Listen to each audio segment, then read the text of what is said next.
Two people deeply in love, just married, were heading out for a romantic weekend trip across the Texas desert. It was March 14th, 1986. They never returned home. For 16 long years, their loved ones thought the earth had simply swallowed them up. No car wreck, no evidence, no one to blame until some tourists found something weird in the sand. Something hidden under years of dirt, blazing heat, and complete silence. What police discovered next was so horrible it shocked even cops who had seen everything. Chapter 1. Michael and Sarah Roberts go missing. March 18th, 1986. Linda Martinez walked into the Austin Police Department, crying and trembling all over. She was there to report that her sister Sarah Roberts, age 26, and her brother-in-law, Michael Roberts, age 28, had disappeared. They had driven away from their San Antonio home just 4 days before, planning a weekend getaway in West Texas. The married couple had been together for 2 years and wanted to celebrate their anniversary somewhere quiet and far from everyone. Just them, their Ford Bronco, and the endless desert. Sarah had called Linda on the morning of March 15th. "We're close to the New Mexico border," she had said. "We stopped to take some pictures of this beautiful desert." That phone call was the last time anyone heard from either of them. Starting the search. The case went to veteran detective David Johnson. He had handled missing people cases many times before, but something about this one didn't feel right from the beginning. There had been no fights between the couple, no money troubles. Everyone liked Michael and Sarah. They worked hard and were good people. Michael fixed cars for a living. Sarah had a job working in an office. There was no reason for them to just disappear. Police started tracking where the couple had been last seen. Security cameras at a gas station in Junction, Texas, showed them buying gas and snacks. The person working there remembered them asking about places to camp far from other people. That same night, they got a room at a motel in Sanderson. When someone checked the room the next morning, everything was still there. Their clothes were folded neatly, their bathroom stuff was untouched, and Sarah's camera was sitting on the bedside table. The bed hadn't been slept in at all, finding clues in the desert. The pictures on Sarah's camera told a scary story. There were photos of desert paths, lonely rock formations, and a few fun pictures of the couple together, but one photo was different from the rest.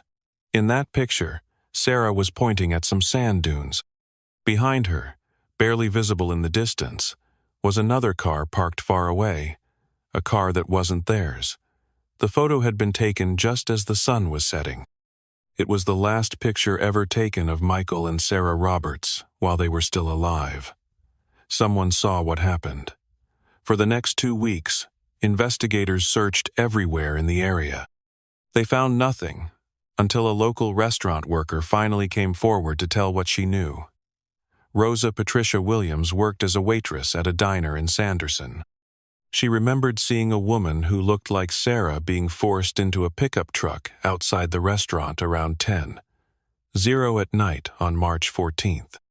She also saw a man, probably Michael, trying to help the woman before someone overpowered him.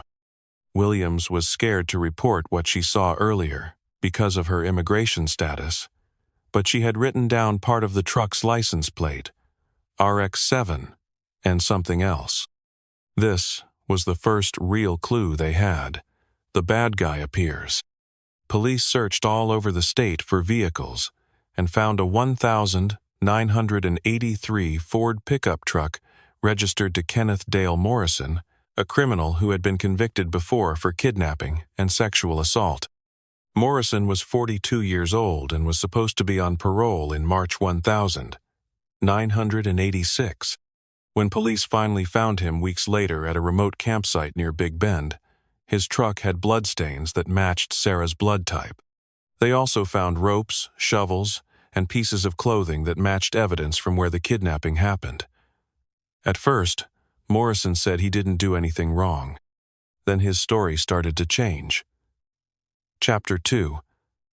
Morrison tells the truth, and people try to hide it. The detectives pushed Morrison hard during questioning.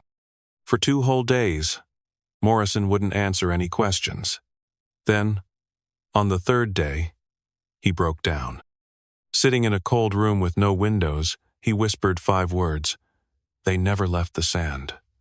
The room became completely quiet. Detective Johnson leaned closer to him. "What do you mean by that?" Johnson asked. Morrison then described something like a nightmare. He said that after following the couple from the Sanderson motel, he waited until it got dark. He walked up to their car, which was parked near some sand dunes off a dirt road, and pretended to be a lost traveler who needed help. Then he pulled out a gun. He tied up Michael, took Sarah, and drove both of them deep into the desert where no police patrol would ever go. There he hurt them, scared them, and made them suffer. Then came the worst part of his story. He claimed he buried both of them in the sand while they were still alive. Deadly sand. When detectives asked Morrison to give them more details, he said he had found a soft area in the desert near the Rio Grande, a place where the ground felt like it was moving under your feet. The more Michael fought to get out, the faster he sank down, Morrison said. According to Morrison, Sarah just gave up trying to escape. He described how he left them both partially buried in the sand and simply walked away. "I didn't have to kill them myself," he told the police. "The earth did it for me." It sounded completely crazy. But people who lived in the desert told Detective Johnson about a place near the bend where underground springs made the ground marshy, quicksand that looked like regular dry sand. Most hikers stayed away from that area. Some people swore they had seen it swallow entire cattle. Police organized a massive search from the air and on the ground across 70 square miles of the Chihuahuan Desert. They never found any bodies. Morrison was charged with killing 2 people, even though they didn't have the bodies as evidence. The case was difficult to close without physical proof. He was sentenced to spend the rest of his life in prison in 1987, but the story wasn't over yet. 16 years later, in May 2002, an unusual weather event changed everything. Sorry for the interruption. Before we continue with the story, I kindly ask you to like the video and subscribe to this channel. It is very important for us. Thank you very much. Sudden flooding hit West Texas, causing serious damage along old desert waterways. One area that was known for having unstable ground cracked open near an old dried-up stream. 2 hikers, a married couple visiting from Oklahoma, saw something sticking out of the mud.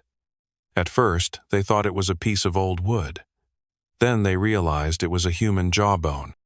Police closed off the area and brought in teams of forensic experts.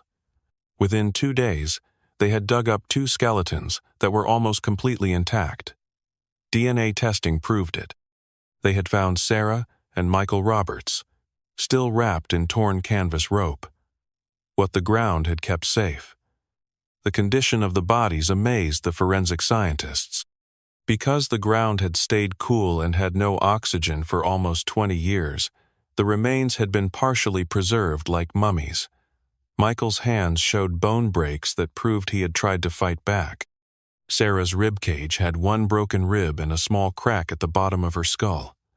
They hadn't died right away, but they had died while buried in the sand. The location was exactly where Morrison had described it, right down to the curve of the riverbank and how far it was from the highway. He had been telling the truth. Chapter 3. A town faces what it did wrong. The news that the bodies had been found sent shockwaves through the Roberts family and all the communities around the area. 16 years of questions that had no answers suddenly disappeared. Sarah and Michael weren't missing anymore. They had been left behind, thrown away in the desert, buried in a pocket of quicksand so deep and so still that even experienced search teams had walked right over it. But now that their bodies had been found, the real question wasn't just about how it happened. The question was why it took so long for anyone to listen, the warnings that were ignored. After the discovery, journalist Jennifer Collins, who worked as an investigative reporter in the local area, went back and looked at public records and parole board meetings from 1985 and 1986. What she found painted a terrible picture. Kenneth Dale Morrison had been let out of prison in late 1985, just a few months before the Roberts couple disappeared. His parole file showed 3 previous times he had been accused of kidnapping that never led to convictions because victims wouldn't cooperate and because of mistakes in legal procedures. He had been arrested once for allegedly following a female high school student in El Paso. Those charges were quietly dropped. His caseworker had even marked him as dangerous and unstable when he was in remote areas. But the parole was still approved, and no one ever checked on him after he was released. Local authorities in Sanderson later admitted that Morrison had been seen near campgrounds and rest stops many times in early 1986. One park ranger had even filed a complaint that Morrison was too interested in tourists, but no one ever followed up on it. Why didn't anyone do anything? The local sheriff stays quiet. The answer came during a tense town meeting in Sanderson in 2002. Sheriff Robert Mitchell, who had retired by then, was asked directly whether his department had ignored warnings or failed to investigate the Roberts' disappearance properly. What he said shocked everyone in the room. "I did what I was told to do," Mitchell said. Morrison had connections with state wildlife officials. He fixed their trucks for them and helped with border patrol. I was told to leave him alone. The room exploded with angry voices. Families of other missing people came forward with their stories. Some said their relatives had also vanished in remote desert areas. Others said Morrison had been seen offering rides to young women and hanging around wilderness campsites.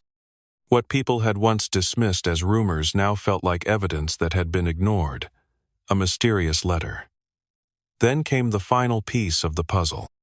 In September 2002, Stephen Roberts, who was Michael's younger brother, got a letter in the mail from the prison where Morrison was being held. In the letter, Morrison had written only this: "I wasn't the only one who knew where they were. The desert hides bones, but people hide guilt." The letter was signed, but had no return address. Officials couldn't verify if anyone else had been involved, but it left a frightening possibility. Maybe someone else had helped hide the bodies, or worse, had known they were there all along. Chapter 4. More secrets in the sand. With the Roberts case finally solved, you might think the story would end there. Justice had been served and the truth had been dug up, but it didn't end. Because when investigators took another look at the newly opened site, the pocket of quicksand that had preserved Sarah and Michael's remains, they made a creepy discovery that pointed to something much bigger. Just a few yards from where the bodies were found, under another collapsed area of ground, forensic teams found a second grave with different bones. The new remains were smaller and belonged to a skeleton, with evidence of clothing fibers and a plastic wristwatch that was still in one piece. Forensic anthropologists determined that the remains belonged to a male who was between 14 and 17 years old. They estimated that he had died sometime between 1984 and 1986. There were no dental records that matched, no missing person reports in the area that fit the description. But among the bones was a silver pendant, the kind that children receive as a first communion gift. Carved on the back was a single word: Daniel. Investigators immediately suspected Morrison was connected to this death too, and they were right. A pattern starts to show.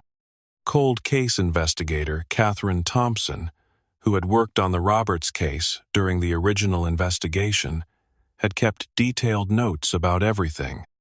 When she learned about the unidentified remains found near the Roberts site, she compared them with a series of disappearances from the mid-1980s. She found 2 cases that matched. Daniel Rodriguez, 15, was reported missing in Alpine, Texas in July 1985 after he left home to go fishing. His body was never found. Lisa Crawford, 19, was last seen hitchhiking near Del Rio in September 1984. Her backpack was later found in a river 10 miles east of the town.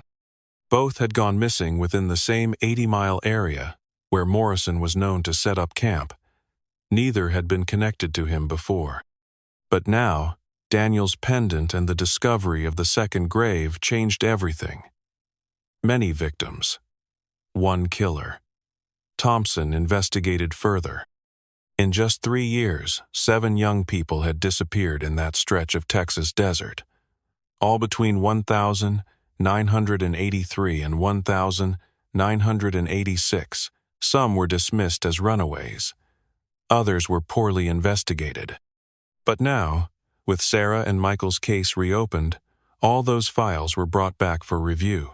The pattern was clear and undeniable. All of them vanished in spring or summer.